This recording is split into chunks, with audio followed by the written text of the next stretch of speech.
Peerless dragon sovereign. अध्याय 51। उड़ता हुआ खजाना पत्थर।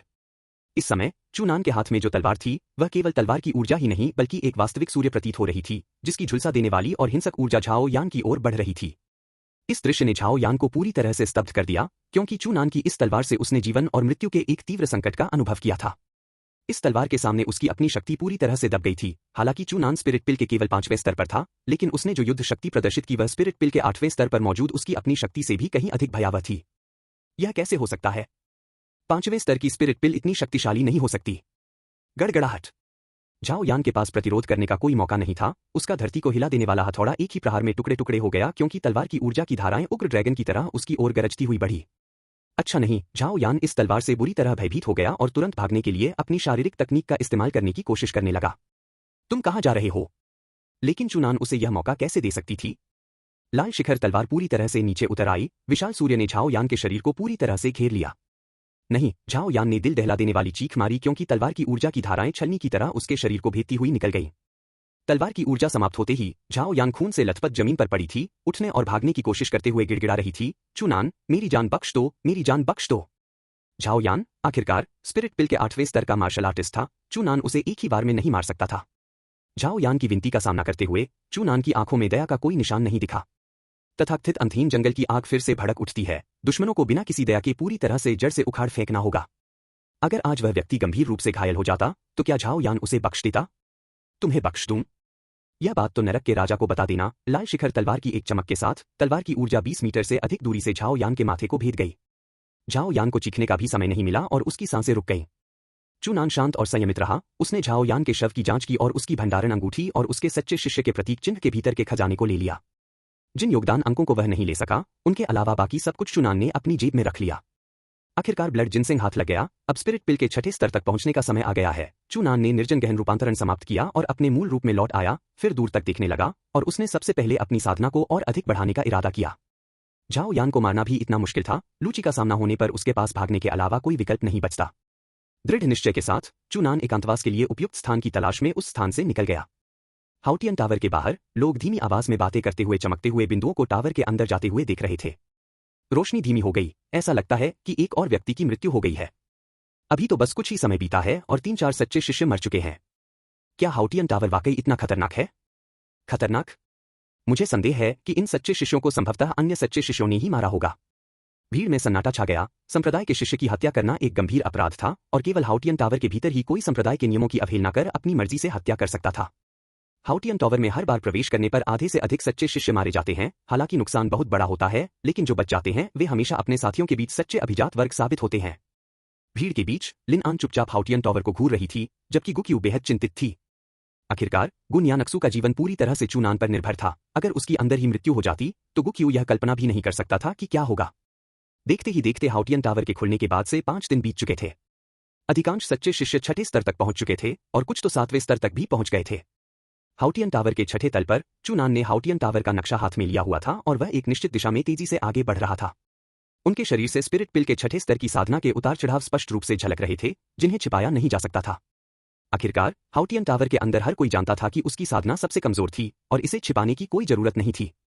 लेकिन चूनान की ताकत का अंदाजा साधना स्तर से नहीं लगाया जा सकता था। स्पिरिट पिल के 6ठे स्तर को पार करने के बाद उसकी आध्यात्मिक शक्ति और शरीर में जबरदस्त परिवर्तन आया और उसके युद्ध कौशल और भी अधिक शक्तिशाली हो गए।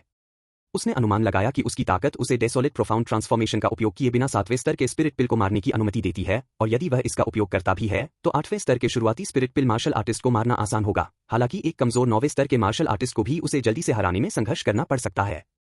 इस समय तक चूनान ने अंततः आत्मरक्षा के कुछ साधन प्राप्त कर लिए थे। नक्शे के अनुसार फ्लाइंग ट्रेजर रॉक ज्यादा दूर नहीं होना चाहिए। यह मेरी साधना को तेजी से बढ़ाने का एक शानदार अवसर है। फ्लाइंग ट्रेजर रॉक हाउटियन टावर के पहले 6 स्तरों में सबसे बड़ा अवसर स्थल है, जो कभी कभी कीमती आध्यात्मिक पौधे पैदा करता है, कभी कभी तो 1000 साल से भी अधिक पुराने पौधे भी। हालांकि इसके गठन के पीछे का कारण अज्ञात है, लेकिन इससे सच्चे शिष्यों की कई पीढ़ियों को इसकी ओर आकर्षित होने से नहीं रोका जा सका है। पर्वतीय झरनों की परतों से गुजरते हुए चूनान ने अचानक कुछ ही दूरी पर आकाश में सीधी जाती हुई रंगीन किरणें देखीं, जिन्होंने पूरे आकाश को रंगों के बहुरंगी दृश्य में रंग दिया। उड़ते खजाने की चट्टान, मैं पहुंच गया, चूनान ने उत्साह से सोचा। पहले नक्शा एक तरफ रखा और फिर और भी तेजी से आगे बढ़ा। फ्लाइंग ट्रेजर रॉक एक विशाल नीलहरे रंग की चट्टान थी जो इंद्रधनुषी प्रकाश उत्सर्जित करती थी और उसकी सतह पानी की तरह लहरदार थी। एक विशाल चट्टान पर झरने की पानी की बूंदें पड़ रही थीं, जिससे निकलने वाली रोशनी रंगीन लहरों की परतें बना रही थी।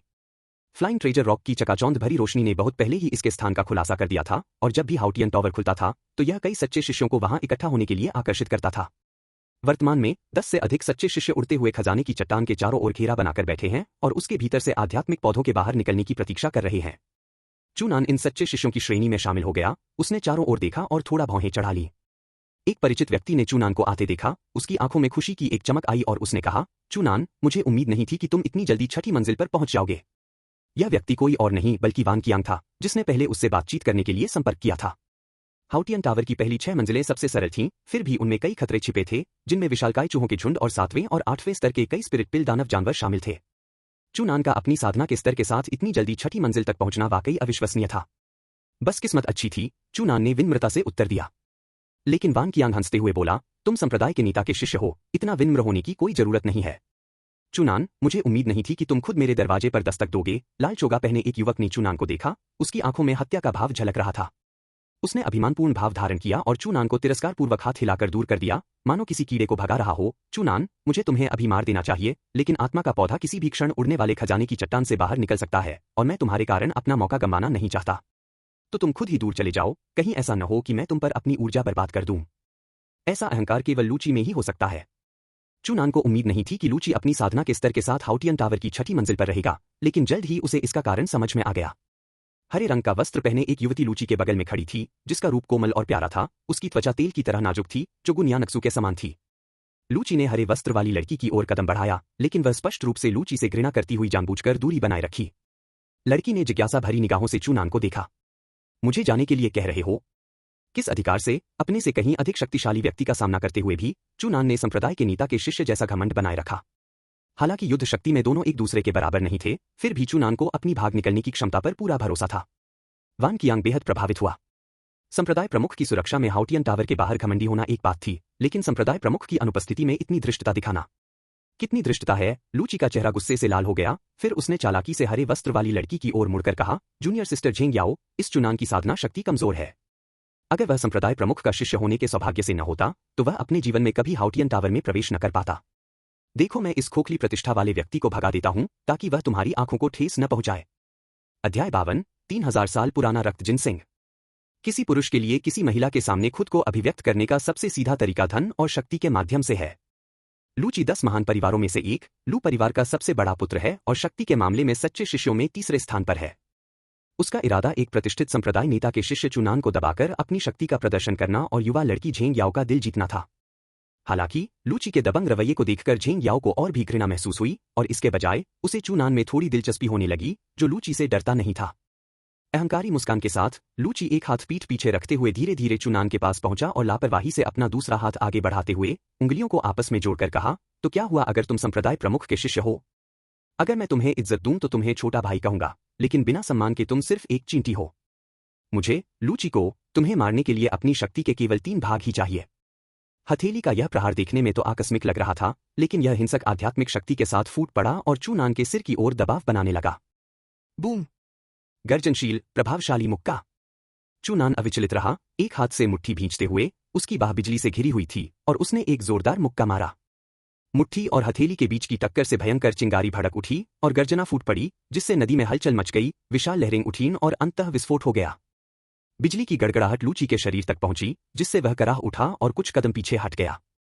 चूनान दृढ़ता से खड़ी रही और ठंडी मुस्कान के साथ लूची को देखते हुए बोली, क्या सच्चे शिष्यों में यही तीसरे स्थान पर आता है? लगता है कि यह कुछ खास नहीं है। वान कियांग ने आश्चर्य से चूनान की ओर देखा। चूनान की ताकत के बारे में उसका आकलन एक बार फिर ताजा हो गया। आसपास मौजूद सच्चे शिष्य इस दृश्य को देखकर स्तब्ध रह गए। उन्होंने आश्चर्य भरी निगाहों से एक दूसरे को देखा। उनके चेहरों पर अजीब भाव थे। उन्हें उम्मीद नहीं थी कि चूनान वास्तव में लूची को पीछे धकेल देगा। लूची का चेहरा एकदम काला पड़ गया। चूनान के शब्दों ने उसे बहुत चोट पहुंचाई, जिससे उसे सार्वजनिक रूप से बेहद अपमानित महसूस हुआ। हालांकि उसने अभी अपनी पूरी ताकत का इस्तेमाल नहीं किया था, फिर भी चूनान को एक अवसर मिल गया था। लेकिन पीछे धकेला जाना तो पीछे धकेला जाना ही था। चूनान द्वारा तीसरे सच्चे शिष्य को पीछे धकेलना उसके लिए बहुत शर्म की बात थी। चूनान, तुम घमंड मत करो, मैंने अभी अपनी ताकत का सिर्फ एक अंश ही इस्तेमाल किया है। मेरे सामने तुम्हें अकड़ दिखाने का कोई हक नहीं है। तुम्हें मारना तो थैली में हाथ डालने जितना आसान है। गुस्से से भरे चेहरे के साथ लूची ने दूर से ही एक जोरदार मुक्का मारा, इस बार पहले से कई गुना अधिक शक्ति के साथ, एक ऐसी ताकत जिससे हर कोई चौंक जाएगा। विस्फोट घातक ज्वाला हथेली। हालांकि यह ताड़ का पत्ता केवल निम्न श्रेणी का पीला पत्ता था, लेकिन लूची द्वारा इस्तेमाल किए जाने पर यह भयावह प्रतीत होता था। यह कदम मजबूत है, लेकिन मैं डरता नहीं हूं। चूनान का चेहरा गंभीर था। आखिरकार लूची एक स्पिरिट पिल के 9वें चरण के शिखर पर मौजूद मार्शल आर्टिस्ट था, जो उससे बिल्कुल अलग था। असली लड़ाई में उसके पास भागने के अलावा कोई विकल्प नहीं था। लेकिन उसके सामने हुआ हमला चूनान को पीछे हटने के लिए मजबूर करने के लिए काफी नहीं था। उसने अपनी लाल ज्वाला तलवार को कसकर पकड़ा और अचानक वार किया। सियान माउंटेन रेडिएंट सन स्वॉर्ड। सूर्य के समान तेजस्वी तलवार ऊर्जा ने पल भर में लूची की हथेली की शक्ति को घेर लिया। इस टक्कर के कारण नदी का भारी मात्रा में पानी वाष्पीकृत हो गया और अंततः गर्जना के बीच विलीन हो गया। क्या चल रहा है? चूनान कौन सी मार्शल स्किल का इस्तेमाल कर रही है? मैंने इसे पहले कभी नहीं देखा। यह दृश्य देखकर हर कोई स्तब्ध रह गया। अप्रत्याशित रूप से छठे चरण की स्पिरिट पिल से लैस चूनान लूची के मार्शल स्किल को तोड़ने में सक्षम थी। वान कियांग चूनान को घूरते हुए और भी ज्यादा हैरान था। वह सोच रहा था कि क्या वह खुद तलवार के ऐसे हमले को झेल पाएगा, लेकिन दूसरों के सदमे की तुलना में लूची का चेहरा और भी ज्यादा भयावह था। मार्शल स्किल का इस्तेमाल करने के बाद भी वह चूनान को हरा नहीं सका, और यह सोचकर कि झेंग याओ उसे देख रहा है, उसे असहनीय शर्म और गुस्सा महसूस हुआ। छठे चरण की स्पिरिट पिल के साथ, चूनान, आज मुझे तुम्हें मारना ही होगा। संकीर्ण मानसिकता वाले व्यक्ति होने के कारण लूची ने अपने भीतर से ज्वार की तरह उमड़ती हुई आध्यात्मिक शक्ति को मुक्त किया, मानो वह अपनी पूरी ताकत को उजागर करने ही वाला हो। चूनान ने अपनी भौहें सिकोड़ी। वह पहले से ही फ्लाइंग ट्रेजर रॉक पर मौजूद अफसर को छोड़ने और भागने के लिए तैयार था। अप्रत्याशित रूप से झेंग याओ ने उपहासपूर्वक जवाब दिया, लूची, रुक जाओ, केवल छठे चरण की स्पिरिट पिल के खिलाफ अपनी पूरी ताकत लगा रहे हो, क्या तुम्हें तीसरे सच्चे शिष्य होने पर शर्म नहीं आती? क्या? लूची ने अपना सिर घुमाकर झेंग याओ की ओर देखा। उसे उम्मीद नहीं थी कि वह चूनान के लिए बोलेगी। फिर झेंग याओ ने लूची की ओर देखते हुए कहा, बड़े भाई लूची, किसी को धमकाने की भी एक सीमा होती है, मुझे आपको नीचा दिखाने पर मजबूर मत करो। झेंग याओ के शब्दों ने लूची के दिल को चाकू की तरह भेद दिया, जिससे वह बेहद असहज महसूस करने लगा। लेकिन वह झेंग याओ का सामना उस तरह नहीं कर सका जैसे उसने चूनान का किया था। झेंग याओ सच्चे शिष्यों में चौथे स्थान पर थी। वह भी 9वें चरण की स्पिरिट पिल के शिखर पर थी। उससे बहुत कमजोर नहीं थी, बलपूर्वक उसे वश में करने में असमर्थ थी और उसे किसी अन्य विधि की आवश्यकता थी। झेंग याओ की बातें सुनकर लूची ने खुद को शांत करने की कोशिश की, क्योंकि झेंग याओ का स्नेह पाना चूनान के जीवन और मृत्यु से भी ज्यादा महत्वपूर्ण था। लूची ने जबरदस्ती मुस्कुराते हुए कहा, छोटी बहन मजाक कर रही है, मैं तो बस छोटे भाई चूनान के साथ खेल रही थी, उसे मारने का नाटक कर रही थी जबकि असल में उसे निर्देश दे रही थी, लेकिन चूंकि छोटी बहन को यह पसंद नहीं आया, इसलिए मैं इसे बंद कर दूंगी। हालांकि उसके चेहरे पर मुस्कान थी, लूची ने चूनान को घृणा से घूरते हुए मन ही मन यह निश्चय कर लिया था कि झेंग याओ का विश्वास जीतने के बाद वह चूनान को मार डालेगा, अन्यथा उसके दिल में पनप रही नफरत शांत नहीं होगी। चूनान ने झेंग याओ को गहरी नजरों से देखा और चुपचाप इस उपकार को अपने दिल में संजो लिया। चाहे उसका इरादा हो या न हो, चूनान को अपनी कृतज्ञता व्यक्त करने का कोई न कोई तरीका ढूंढना ही था, क्योंकि केवल दयालुता को जानने और उसका प्रतिफल देने से ही अधिक सद्भावना प्राप्त की जा सकती थी। यदि कोई एहसान चुकाने के बारे में नहीं सोचता, तो अंततः वह अकेला ही रह जाएगा। जब लूची ने चूनान को निशाना बनाना बंद कर दिया, तो फ्लाइंग ट्रेजर रॉक के आसपास का इलाका शांत हो गया। सभी की निगाहें उड़ते हुए खजाने की चट्टान पर टिकी हुई थीं, और वे खजाने के प्रकट होने का इंतजार कर रहे थे। अचानक वान कियांग ने फ्लाइंग ट्रेजर रॉक की ओर इशारा करते हुए कहा, चूनान, फ्लाइंग ट्रेजर रॉक में हलचल हो रही है। चट्टान की सतह झरने की तरह लहरदार होने लगी, लाल रंग की चमक खिलने लगी, और एक हल्का लाल जिनसेंग कांपता हुआ उड़ता हुआ खजाना चट्टान से निकला और दूर तक जाती हुई प्रकाश की एक लकीर में बदल गया।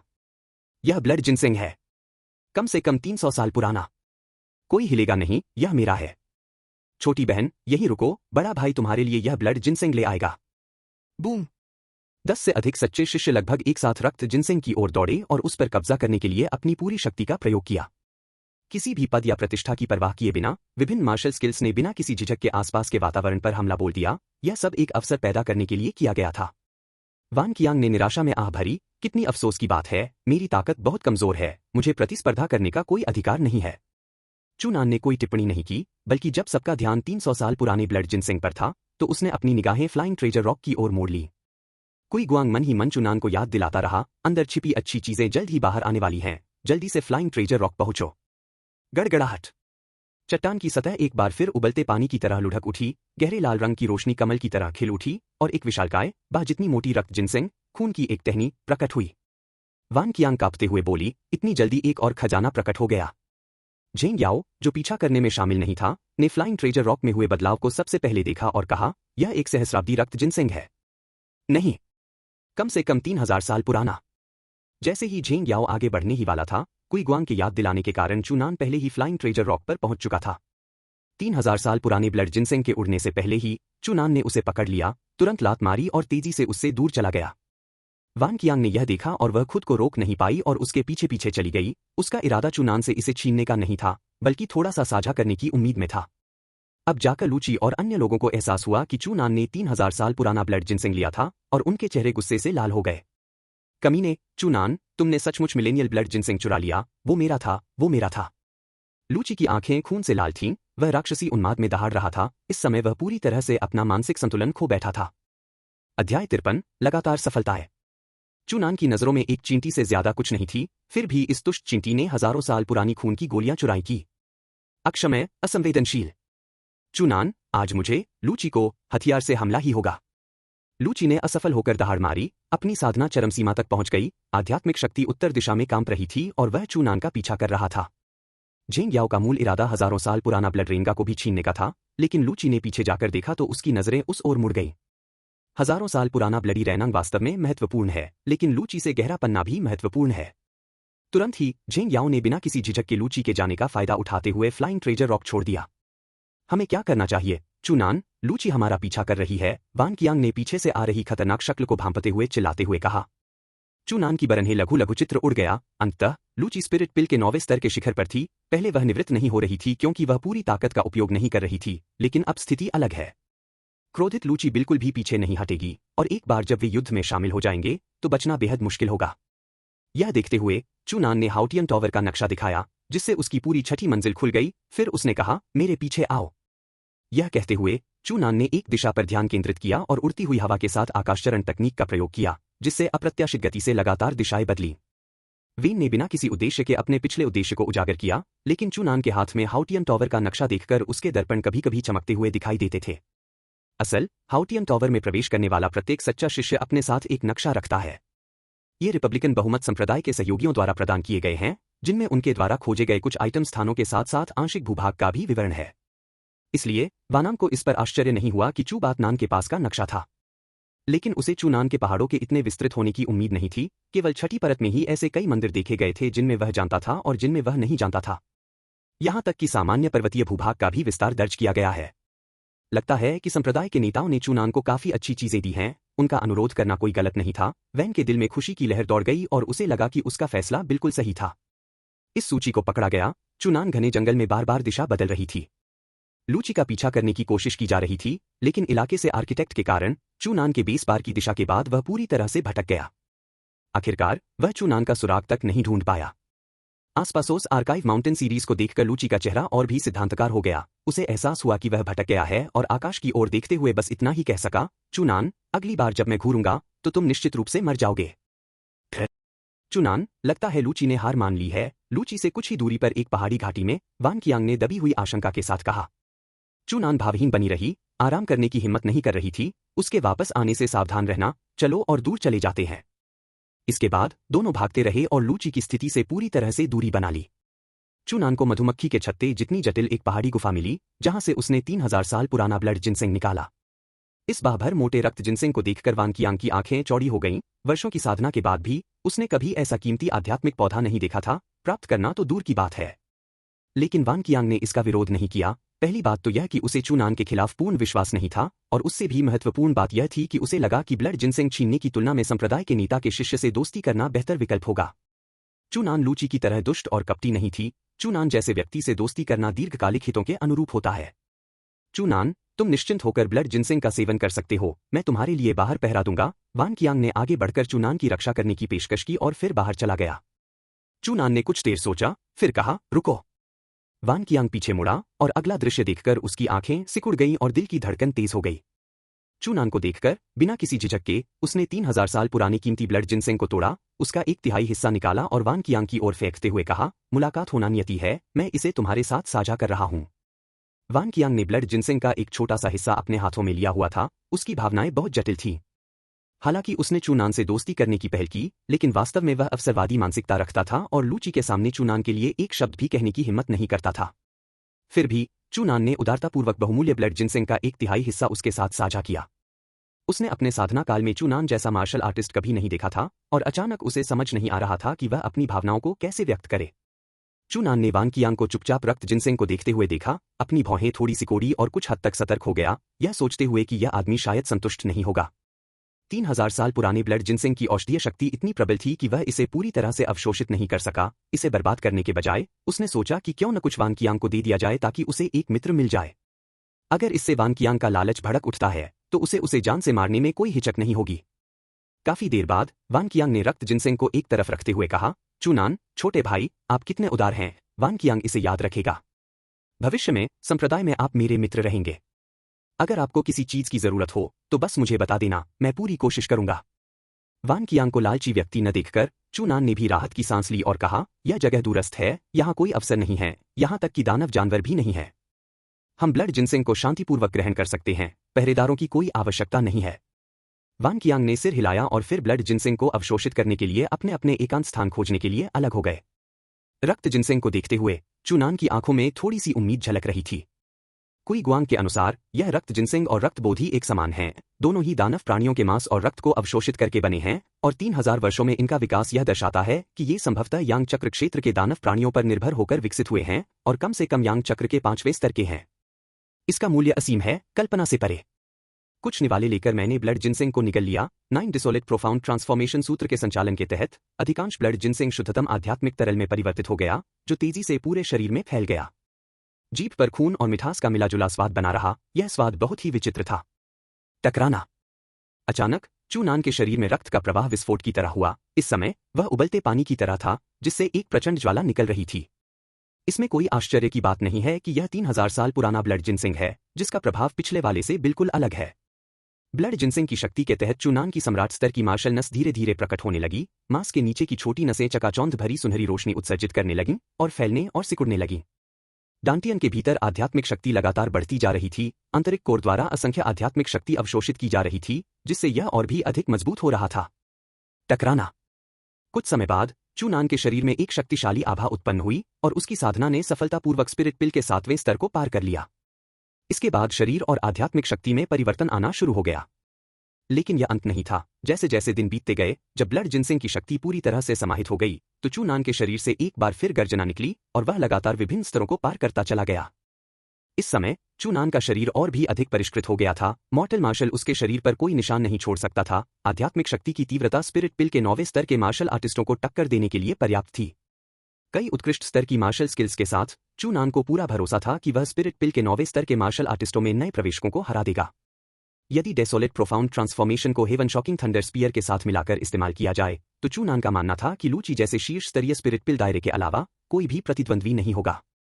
एक बार ब्लड जिनसेंग खाने से चूनान को गुणात्मक छलांग मिली, जिससे उसे हाउटियन टावर में खुद को स्थापित करने की वास्तविक शक्ति प्राप्त हुई।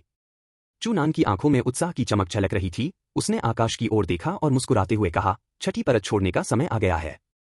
हाउटियन टावर की पहली 6 परतें केवल शुरुआती स्तर की मानी जाती हैं। खतरे मुख्य रूप से अन्य सच्चे शिष्यों से आते हैं, लेकिन छठी परत के ऊपर का स्तर पूरी तरह से अलग है। हर समय सावधानी बरतने की आवश्यकता होती है, यहाँ तक कि स्पिरिट पिल के 9वें स्तर का व्यक्ति भी तुरंत मर सकता है। हालांकि छठे स्तर से ऊपर के अवसर पर भी कहीं अधिक प्रचुर मात्रा में है। श्रृंखला के संयोजन के छठे स्तर से आगे शीर्ष श्रेणी के पहले स्तर के मार्शल कौशल या साधना तकनीक मिल सकते हैं, अर्थात अनंत अवसर। अध्याय 54 कठपुतली संवर्धन तकनीक। चूनान स्पिरिट पिल के मियामी लेवल को पार करने और एक दिन बाद बाहर आने के लिए भी तैयार हो गया। हालांकि वान कियांग के पास मिलेनियम ब्लड रैंगा का केवल एक घटक भाग था, लेकिन उसके पास 9 डेसोलेट प्रोफाउंड ट्रांसफॉर्मेशन स्क्रिप्टर नहीं था, इसलिए उसका पूरा दर बेहद मामूली था, यहां तक कि चूनान से भी अधिक समय लग रहा था। हालांकि वानिकी की उपलब्धता अत्यंत महत्वपूर्ण है। मूल रूप से स्पिरिट पिल के 9वें स्तर के शुरुआती चरण में होने के बावजूद उन्होंने अंतिम चरण में प्रवेश कर लिया, शिखर से बस एक कदम दूर। चूनान, इस बार आपका बहुत बहुत धन्यवाद। वान कियांग ने चूनान को हार्दिक धन्यवाद दिया। मिलेनियम ब्लड इनांग के एक अलग टुकड़े ने उन्हें कई वर्षों के अध्ययन से बचा लिया। उन्हें पूरा विश्वास था कि वे 5 साल के भीतर यांगवील क्षेत्र में प्रवेश कर जाएंगे। तब वान ने उछले में कहा, चूनान, साधना में सुधार क्यों नहीं हुआ? चूनान ने तितली सी मूंछ के साथ सिर आते हिलाते हुए कहा, समय पर पता चल जाएगा। बाहर आने के बाद उन्होंने चेन के कंपाइलर द्वारा दिए गए जेड पेंडेंट का इस्तेमाल किया, जिससे वह साधना में डूब गईं और ऐसा अनोखा हुआ कि वह अभी भी स्पिरिट पिल के छठे लेवल पर है। पहले उसने अपने वेज में बदलाव नहीं किया था क्योंकि इसकी कोई आवश्यकता नहीं थी, लेकिन अब वह स्टॉक्स को चौंकाना चाहता था। हाउटियन टावर के अंदर हर जगह दुश्मन थे, इसलिए सावधानी के लिए उसे एक तुरुप का पत्ता बचाकर रखने की जरूरत थी। चुनान को पिक्चर्स के लिए अनिच्छुक देखने के लिए वान कियांग ने आगे कोई प्रश्न नहीं पूछा, बल्कि उत्सुकता से पूछा, अब क्या योजना है, हमें क्या सूची स्तर पर जाना चाहिए? चुनान ने आकाश की ओर देखते हुए कहा, बेशक 7वें स्तर से ऊपर के अवसर और भी अधिक प्रचुर मात्रा में हैं, हम उन्हें विफल नहीं कर सकते। वैंग भी उत्सुक हो गया, यह जानकर कि चुनान के पास हाउटियन टावर का विस्तृत नक्शा है, जो निश्चित रूप से उसके साथ रहने में बहुत जादुई होगा। वे दोनों हाउटियन टावर के जन्मस्थान स्वर्ग की ओर से फिर से टूट पड़े। हाउटियन टावर के अवशेषों के बाद लगभग 10 दिन तक चले गए थे और छठे तल के नीचे शायद ही कोई अन्य शिष्य बचे थे। उन्हें रास्ते में कोई खतरा नहीं हुआ और वे आसानी से मंजिल तक पहुंच गए। जैसे ही उन्होंने ताल में कदम रखा, चांदी की रोशनी का एक रुझान उनकी ओर तेजी से बढ़ता गया। लाइट 1-2 मीटर मजबूत चांदी के पुतले में बदल गया, जो 2 तलवारें चला रहा था, आंखों में भावनाओं का कोई निशान नहीं था और वह घातक हमला कर रहा था। छठे स्तर से ऊपर के क्षेत्र अलग अलग थे, वहां शक्तिशाली दानव जानवर नहीं थे, बल्कि उनकी जगह दुर्जेय कठपुतली स्थित थी। इन कठपुतली को न तो दर्द का एहसास था, न डर का, न ही उनमें कोई भावना थी, केवल वध करने की शुद्ध प्रवृत्ति थी। भावहीन और मां कठपुतली ने दोनों हाथों में तलवारें पकड़ी हुई वाली और चुनान और वानंग की ओर से तेज गति से हमला किया। लेकिन चुनान कठपुतली से भी अधिक निर्मम विशिष्ट हुई, वह तलवारों से तलवारें और ताल झपकते ही चांदी की कठपुतली के टुकड़े टुकड़े कर नीचे जो जमीन पर बिखर गई। कठपुतली को नष्ट होते देख वान कियांग उत्सुकता से उसके अवशेषों को खंगालने लगा। कुछ न मिलने पर वान कियांग ने निराशा भरी मुस्कान दिखाते हुए कहा, इस कठपुतली में न तो कोई साधना तकनीक है और न ही कोई युद्ध कौशल। वान कियांग की बातें सुनकर चुनान को भी थोड़ी निराशा हुई। कठपुतलियां न केवल शुद्ध हत्या की मशीनें थीं, बल्कि उनमें अवसर भी छिपे थे। कुछ कठपुतलियों में बहुमूल्य साधना तकनीकें, मार्शल कौशल या यहां तक कि आध्यात्मिक मार्शल कौशल भी समाहित हो सकते हैं, और हर कठपुतली में अवसर छिपे हो सकते हैं। चेन कायांग के अनुसार संप्रदाय के कई शीर्ष पीले स्तर के मार्शल कौशल इन्हीं कठपुतलियों से प्राप्त किए गए थे। अधिकांश सच्चे शिष्य हाउटियन टावर में प्रवेश करने पर उच्च स्तरीय मार्शल कौशल या साधना तकनीकों को खोजने के उद्देश्य से अक्सर 7वें और 12वें स्तर के बीच लंबे समय तक ठहरते थे। साधना तकनीकों से युक्त कठपुतलियों की असीमित संख्या के पीछे का कारण अज्ञात बना रहा। आखिरकार हाउटियन टावर के रहस्य संप्रदाय के सबसे शक्तिशाली सर्वोच्च बुजुर्ग को भी ज्ञात नहीं थे। चुनान ने आगे देखते हुए धीरे से कहा, चलिए आगे बढ़ते रहें। जैसे जैसे हम 12वें स्तर के करीब पहुंचेंगे, कठपुतलियां उतनी ही शक्तिशाली होती जाएंगी और खजाने मिलने की संभावना भी उतनी ही बढ़ जाएगी। इस समय मानचित्र की उपयोगिता सीमित थी। यह उन स्थानों को तो चिह्नित कर सकता था जहां अधिक कठपुतलियां थीं, लेकिन यह नहीं बता सकता था कि किस कठपुतली में मूल्यवान वस्तुएं हैं। वान कियांग ने गहरी सहमति में सिर हिलाया और चुनान के साथ आगे बढ़ने लगा। ऐसे दिनों में चुनान नक्शे का उपयोग करके कई कठपुतली जमावड़ों के स्थानों का पता लगाता था और वे अज्ञात संख्या में कठपुतलियों को मार डालते थे। लेकिन फसलें बहुत कम थीं और दोनों के बीच सबसे कीमती वस्तु केवल एक पीले स्तर की खेती तकनीक थी, जिसका मूल्य सर्वोत्तम रूप से औसत दर्जे का था। दोनों ने कठपुतलियों को मारना और साधना तकनीकें एकत्र करना जारी रखा और हाउटियन टावर की 7वीं परत से 10वीं परत तक पहुंचने में उन्हें 7 दिन लगे। इस समय तक अधिक सच्चे शिष्य प्रकट होने लगे, लेकिन कठपुतलियों की संख्या और शक्ति में भी काफी वृद्धि हुई। चुनान वान कियांग को नक्शे के अनुसार 10वें तल पर स्थित सबसे बड़े कठपुतली सभा स्थल पर ले गया। एक विशाल चौड़े गड्ढे में हजारों प्रकार की शक्तिशाली कठपुतलियां घूम रही थी। इन कठपुतलियों द्वारा 1 दर्जन से अधिक सच्चे शिष्यों को अपनी ओर आकर्षित किया जा चुका था और वे उन्हें घेर कर घेराबंदी कर रहे थे। हाँ, मुझे एक मध्यम श्रेणी का पीले स्तर का मार्शल स्किल मिल गया। अचानक एक सच्चे शिष्य ने परम रत्न प्राप्त करने का उत्साह दिखाया, हाथ में किताब लहराते हुए और पागलों की तरह हंसते हुए। हालांकि इससे पहले कि वह देर तक हंस पाता, किसी ने सख्ती से कहा, जो पाता है वही रखता है, मार्शल स्किल मुझे सौंप दो। मैं इसे तुम्हें क्यों दूं? विरोध करने की हिम्मत करोगे तो मुसीबत मोल लोगे। कुछ ही देर में नीचे मध्य श्रेणी के पीले स्तर के मार्शल स्किल को लेकर लड़ाई छिड़ गई। इस दृश्य ने चुनान को याद दिला दिया कि कोई कीमती चीज मिलने पर चिल्लाना नहीं चाहिए, वरना मुसीबत हो जाएगी। चुनान और वान कियांग बिना किसी का ध्यान खींचे गड्ढे में कूद गए। उन्होंने एक दूसरे की ओर देखा, फिर तुरंत उन कठपुतलियों का सहार करना शुरू कर दिया जो उन पर हमला करने के लिए दौड़ी थी। अखाड़े में तेज ठंडी रोशनी चमकी और जान से मारने के इरादे से चुनान और कठपुतलियों ने बेरहमी से लड़ते हुए निर्दयतापूर्ण चालों का इस्तेमाल किया। एक के बाद एक कठपुतलियां चकनाचूर हो गईं, फिर भी एक भी मार्शल स्किल प्रकट नहीं हुई। धिक्कार है, कठपुतलियों से अच्छी चीजें हासिल करना दिन ब दिन मुश्किल होता जा रहा है। मैं खाली हाथ नहीं जाना चाहता, कम से कम मुझे एक मध्यम श्रेणी का पीले स्तर का मार्शल स्किल ही दे दो, वान कियांग ने हताशा में सोचा। शुरुआत में निराश दिख रही चुनान की आंखों में अचानक एक उम्मीद की किरण कौंध गई। कुई गुआंग ने चुनान से उसके सबसे कठिन समय में कहा, यहाँ कुछ अच्छा है जिसकी तुम्हें जरूरत है, इस अवसर को जरूर भुना लो। उनके इस अनुस्मारक ने चुनान को उत्साहित कर दिया और उसने बुदबुदाते हुए कहा, तलवार पूज्य गुरु, मुझे जिस वस्तु की आवश्यकता है वह कहाँ है? वहां उस नीले रंग की कठपुतली को देखो, उसके अंदर वह वस्तु है जिसकी तुम्हें आवश्यकता है। हालांकि कुई गुआंग की ताकत अब पहले जैसी नहीं रही थी, फिर भी उसकी दृष्टि आम लोगों से कहीं अधिक थी। वह उन चीजों को देख लेता था जिन्हें चुनान नहीं देख पाती थी। चुनान ने उस दिशा का अनुसरण किया और उसे एक छोटा सा नीला पुतला दिखाई दिया और उसकी आंखें चमक उठीं। यह जरूर वही होगा। नीली कठपुतली अपने छोटे कद और कमजोर ताकत के कारण किसी का ध्यान आकर्षित नहीं कर पाई, इसलिए सच्चे शिष्यों ने उस पर कोई ध्यान नहीं दिया। आखिरकार तर्क के हिसाब से अधिक शक्तिशाली कठपुतलियों में शक्तिशाली साधना तकनीक होने की संभावना अधिक थी। बिना किसी झिझक के चुनान ने सियान माउंटेन रेडियंट सनस्वॉर्ड से वार किया, जोरदार तरीके से रास्ता बनाते हुए नीली कठपुतली की दिशा में दौड़ पड़ी। चुनान, तुम कहाँ जा रही हो? वान कियांग असमंजस में थी, उसे समझ नहीं आ रहा था कि चुनान इतनी कमजोर कठपुतली की ओर क्यों जा रही है। 3 कदमों में ही चुनान ने नीली कठपुतली को पकड़ लिया और एक बार फिर निर्णायक रूप से वार किया। तलवार की तेज ऊर्जा कठपुतली के शरीर को भेद गई। एक जोरदार आवाज के साथ कठपुतली के अंदर से चकाचौंध भरी सुनहरी रोशनी फूट पड़ी, जिसके बाद एक जोरदार धमाका हुआ, जिससे कठपुतली टुकड़े टुकड़े हो गई और उसके अंदर से सुनहरी रोशनी में लिपटा हुआ एक जेड स्क्रॉल प्रकट हुआ। जेड स्क्रॉल का प्रकाश इतना चकाचौंध भरा था कि आसपास के सभी सच्चे शिष्यों की निगाहें उस पर टिक गईं। किसी ने जेड स्क्रॉल को स्पष्ट रूप से देखकर आश्चर्य से चिल्लाते हुए कहा, यह एक उच्च श्रेणी का पीले स्तर का मार्शल कौशल है। अध्याय 55, झो कान। क्या? एकमात्र स्पिरिट पिल लेवल 6 के शिष्य ने उच्च श्रेणी का येलो रैंक मार्शल स्किल हासिल कर लिया। चुनान को मार्शल स्किल प्राप्त करते देख एक सच्चे शिष्य को ईर्ष्या महसूस हुई। इसके अलावा किसी ने एक नजर डाली, जेड स्क्रॉल पर लिखे शब्द देखे और कांपती हुई आवाज में कहा, roaming dragon shocking wind step. यह एक शारीरिक तकनीक और मार्शल कौशल प्रतीत होता है। देखते ही देखते कई सच्चे शिष्यों के चेहरे खुशी से चमक उठे। इस स्तर का मार्शल कौशल, भले ही उन्होंने स्वयं इसका अभ्यास न किया हो, संप्रदाय में हजारों योगदान अंकों के बदले प्राप्त किया जा सकता था, जो कि एक अविश्वसनीय रूप से उच्च मूल्य था। चुनान, मुझे roaming dragon shocking wind step देखने दो, किसी ने चुनान की ओर हाथ बढ़ाते हुए कहा। चुनान ने जेड स्क्रॉल को पकड़ रखा था और उसके चेहरे पर हल्की सी शिकन थी। उसके पास आकर खड़ी वान कियांग ने चिंता से कहा, चुनान, हमें क्या करना चाहिए? वान कियांग पहले ही स्पिरिट पिल दायरे के 9वें स्तर के अंतिम चरण में पहुंच चुका था और सच्चे शिष्यों में उच्च श्रेणी में आता था।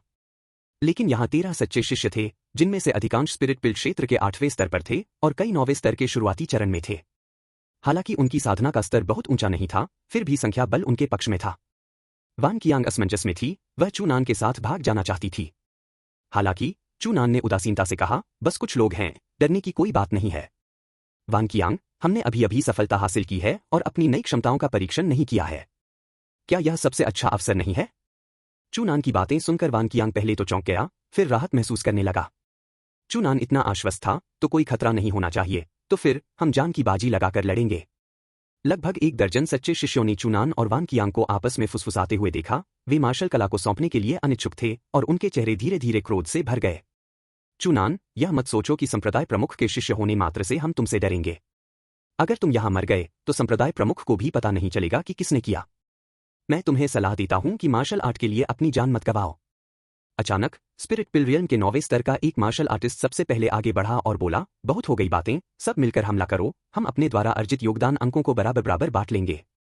वह मार्शल आर्टिस्ट एक लंबे भाले को लहराते हुए, उसका शरीर युद्ध के ढोल की तरह दहाड़ रहा था, जिससे एक चौंकाने वाली ठंडी चमक चुनान की ओर तेजी से बढ़ रही थी। इस समय वान कियांग ने कहा, इस व्यक्ति का नाम झो कान है, जो सच्चे शिष्यों की सूची में 12वें स्थान पर है। हाउटियन टावर में प्रवेश करने से पहले ही वह स्पिरिट पिल क्षेत्र के 9वें स्तर के अंतिम चरण में था और अब शिखर पर पहुंच चुका है। उसकी शक्ति का अनुमान शीर्ष 5 सच्चे शिष्यों के बाद दूसरे स्थान पर है। यह व्यक्ति अहंकारी और दबंग है, अक्सर कमजोर शिष्यों को धमकाता है और साथ ही महिला चरवाहों को पकड़कर लूची से साधना संसाधनों के बदले में उनका आदान प्रदान करता है। इन लोगों में वह शायद सबसे ताकतवर है। उसने तुरंत चुनान को झो कान के बारे में सारी जानकारी दे दी। चुनान की आंखों में हत्या का इरादा झलक उठा। झो कान के किसी भी कृत्य के लिए कई बार मौत की सजा दी जा सकती थी। बाकी सब तुम संभालो, झो कान मेरी है। चुनान ने झो कान को मारकर एक उदाहरण पेश करने का फैसला किया।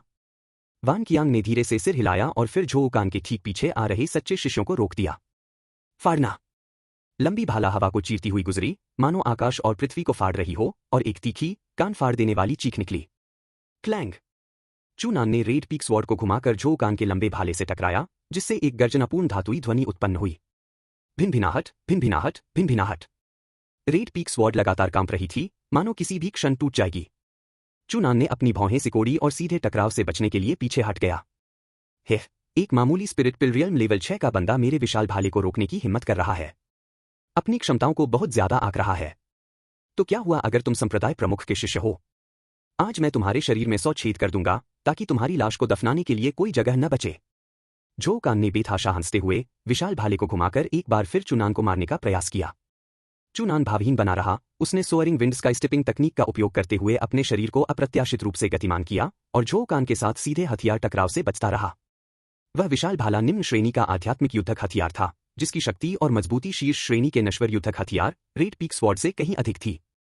कई आध्यात्मिक युद्धों में शामिल होने के कारण रेड पीक तलवार आंतरिक रूप से घिस चुकी थी। यदि चुनान के असाधारण तलवारबाजी कौशल ने प्रत्यक्ष टकरावों को कम न किया होता, तो यह नश्वर हथियार बहुत पहले ही चकनाचूर हो गया होता। निहत्थे होने से बचने के लिए चुनान ने पीछे हटने का विकल्प चुना। सियान माउंटेन रेडिएंट सन स्वॉर्ड। विशाल भाला आते देख लाल शिखर तलवार हल्की सी कांप उठी और उसने हवा में एक वार किया। एक प्रचंड प्रज्वलित तलवार ऊर्जा एक विशाल सूर्य में परिवर्तित हो गई और विस्फोटक रूप से झो कान की ओर बढ़ी। टकराना। तलवार की ऊर्जा से भरपूर सूर्य की ध्वनि विशाल भाले से टकराई। दो ताकतें विशाल लहरों की तरह भयंकर रूप से टकराईं। एक कान फाड़ देने वाली गर्जना के साथ वे टुकड़े टुकड़े हो गईं। इस बल से झुठलाते हुए झो कान 10 कदम से भी अधिक पीछे हट गया और आश्चर्य से चुनान की ओर देखते हुए बोला, यह शक्ति, क्या तुम स्पिरिट पिल रियल्म के छठे स्तर के नहीं हो? गर्जनशील प्रभावशाली मुट्ठी 150 की गूंज। बिना कुछ कहे चुनान ने पैर पटकते हुए आगे कदम बढ़ाया और झट से ही दूरी कम कर ली, जबकि झो कान लड़खड़ा रहा था। उसकी आंखों में युद्ध की तीव्र इच्छा झलक रही थी, क्योंकि एक मार्शल आर्टिस्ट के लिए युद्ध ही उसका जीवन निर्वाह है। एक के बाद एक युद्ध लड़ते हुए व्यक्ति दुश्मनों को खत्म करता जाता है और मजबूत होता जाता है। केवल वही लोग वास्तव में शक्तिशाली बन सकते हैं जो निरंतर जीवन मरण के संघर्षों का सामना करते हैं। उसकी मुट्ठी उल्कापिंड की तरह नीचे आई और बिजली ने उसे इस तरह घेर लिया जैसे कोई थंडर ड्रैगन चुनान के सामने आत्मसमर्पण कर रहा हो। झो कान ने इस प्रहार को आते हुए देखा। उसके मन में संकट की एक प्रबल भावना उत्पन्न हुई। वह अपने भाले से इसे रोकना चाहता था, लेकिन बहुत देर हो चुकी थी। टकराना। वह मुक्का अधूरी रक्षा पंक्ति को भेदते हुए सीधे झो कान की छाती पर लगा, जिससे वह और भाला दोनों हवा में उड़ गए। उसकी छाती के वस्त्र जलकर काले हो गए और आंतरिक अंगों के टुकड़ों के साथ मिला हुआ खून बहने लगा। चुनान ने आगे नहीं कहा, मार्शल आर्टिस्ट का स्तर जितना ऊंचा होता है, अपने स्तर से ऊपर के प्रतिद्वंद्वियों को चुनौती देना उतना ही कठिन होता है। हाउटियन टावर में प्रवेश करने के बाद से झो कान की ताकत में काफी वृद्धि हुई थी और चुनान की वर्तमान शक्ति के साथ वह उसे आसानी से नहीं मार सकता था। 150 गुना गूंजने वाली गर्जनापूर्ण मुट्ठी का प्रयोग उसने बड़े जोखिम पर किया, जिससे उसकी अधिकांश ऊर्जा खर्च हो गई। पोहा। झो कान ने कई घूंट खून थूका, बड़ी मुश्किल से उठा और फिर गुस्से से गुर्राया, हरामखोर, मैं तेरा सिर अपने बड़े भाले पर टांग दूंगा। उसका चेहरा क्रोध से विकृत हो गया। स्पिरिट पिल दायरे के 9वें स्तर की आभा फूट पड़ी और उसने एक बार फिर चुनान पर हमला करने के लिए विशाल भाला घुमाया। तियान मिंग वॉर हेल्बर्ड की तीनों तकनीकों, चुनान, मेरे लिए नष्ट हो जाओ। यह प्रहार सीधे नीचे की ओर आया, जिसका उद्देश्य चुनान को 2 टुकड़ों में काट देना था। चुनान की आंखों में एक तेज चमक कौंधी। सोअरिंग विंड स्काई स्टिपिंग तकनीक का उपयोग करते हुए उसका शरीर अप्रत्याशित रूप से हिलने लगा और वह झो कान के हमलों से बचने के लिए आसपास की कठपुतलियों के बीच से रास्ता बनाते हुए आगे बढ़ा। टकराना। झो कान के प्रहार से एक कठपुतली पल भर में टुकड़े टुकड़े हो गई। झो कान ने चुनान का पीछा करना जारी रखा। उसके भाले के वार से हर बार कई कठपुतलियों को नष्ट करने की क्षमता थी। चुनान कठपुतलियों के बीच छिप गई और एक अमृत पीने का नाटक करते हुए साथ ही साथ निर्जन गहन रूपांतरण को सक्रिय कर रही थी। निर्जन गहन रूपांतरण भयावह था। वह दूसरों के सामने इसका प्रयोग शायद ही कभी करता था। इसकी शक्ति को एक अमृत से छिपाकर उन्हें यह विश्वास दिलाता था कि शक्ति अमृत से आती है, न कि उससे। वैम। झो कान ने कठपुतलियों के बड़े बड़े टुकड़े तोड़ दिए और लगभग पूरा इलाका खाली कर दिया। झो कान हंसते हुए बोला, चुनान, देखते हैं इस बार तुम कहां भागोगे। मुझे मारने की हिम्मत तुम्हें नहीं है। चुनान ने भयंकर रूप से चिल्लाते हुए अचानक टूटी हुई कठपुतलियों से बाहर निकलकर एक दानव जानवर की तरह दिखने लगी। बिजली की तरह गरजता हुआ एक मुक्का सीधे झो कान के सिर पर लगा। टकराना। निर्जन गहन रूपांतरण का उपयोग करते हुए चुनान की साधना स्पिरिट पिल क्षेत्र के 9वें स्तर के बराबर थी। अपनी मजबूत नींव और असाधारण मार्शल कौशल के साथ वह जियांग यिक्सिंग और लूची जैसे शीर्ष स्तरीय स्पिरिट पिल मार्शल आर्टिस्टों को छोड़कर किसी से भी बेजोड़ था। उस जोरदार प्रहार से झो कान के सिर का पिछला हिस्सा धंस गया। उसका चेहरा भय से पीला पड़ गया और वह डर के मारे पीछे हटते हुए चिल्लाया, यह क्या है, तुम इस तरह क्यों बदल गए।